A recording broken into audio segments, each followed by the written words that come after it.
কে মরতে চায় এই কুৎসিত শহরে? মৃত্যুর আগে মুম্বাইকে বন্ধুহীন, অবিশ্বাসী বলে কেন গালিগালাজ করেছিলেন স্বনামধন্য সঙ্গীত শিল্পী Kishore Kumar? Hi everyone, welcome back to my channel Anjana Banerjee blogs.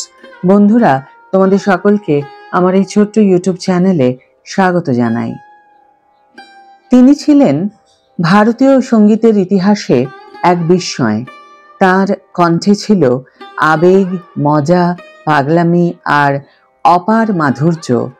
তবু কিশোর কুমার নিজে কখনো মুম্বাই বা বলিউডকে নিজের বলে মনে করেননি। জীবনের এক অকপট সাক্ষাৎকারে তিনি জানিয়েছিলেন এই শহর তার জন্য নয়। তিনি ফিরে যেতে চেয়েছিলেন খান্ডোয়ায়, তার পৈতৃক ভিটেতে। তবে সেই স্বপ্ন পূরণ হয়নি। তার আগেই মৃত্যু হয় তার।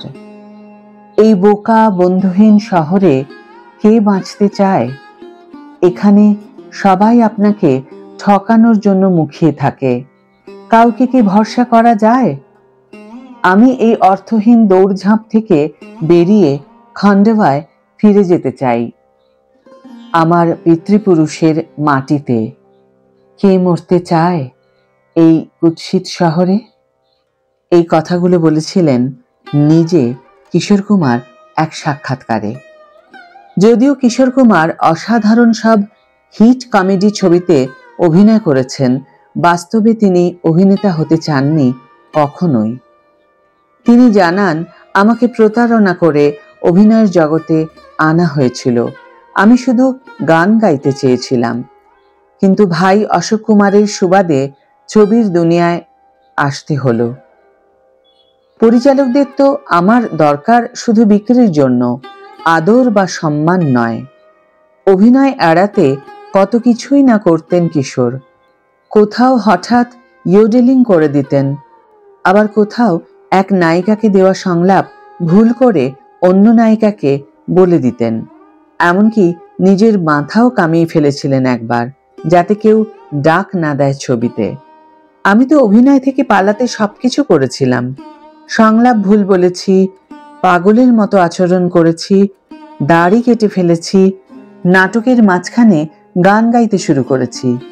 তবুও তারা আমাকে ছাড়েনি। মুম্বাইতে আসার পেছনেও কোনো স্টারডমের লোভ ছিল না তার। তিনি এসেছিলেন শুধু একটাই আশায়, ভাই অশোক কুমার তাকে তার সঙ্গীত দেবতা কেএল সাইগালের সঙ্গে আলাপ করিয়ে দেবেন। তবে ভাগ্য অন্য কিছু লিখে রেখেছিল। জীবনের শেষ দিকে ঠিক করেছিলেন সবকিছু গুটিয়ে খান্ডোয়ায় ফিরে যাবেন। কিন্তু সেই পরিকল্পনা সফল হওয়ার আগেই 1987 সালের 13ই অক্টোবর অশোক কুমারের জন্মদিনে হৃদরোগে প্রয়াত হন কিশোর কুমার। মুম্বাইয়েই শেষ নিঃশ্বাস ত্যাগ করলেন তিনি, যে শহরটাকে তিনি কখনোই নিজের মনে করতে পারেননি।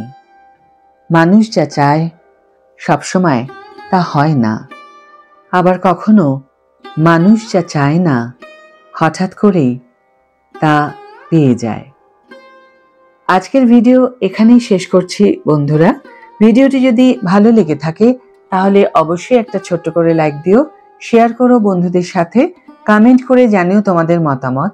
যারা এখনো আমার চ্যানেলটিকে সাবস্ক্রাইব করোনি তারা অবশ্যই চ্যানেলটিকে সাবস্ক্রাইব করে আমার পাশে থেকো, আর যারা অলরেডি সাবস্ক্রাইব করে দিয়েছো তাদের জন্য আমার অনেক ভালোবাসা এবং অনেক ধন্যবাদ। আজ তাহলে বিদায় বন্ধু, দেখা হবে পরের ভিডিওতে। ভালো থেকো, সুস্থ থেকো, সঙ্গে থেকো।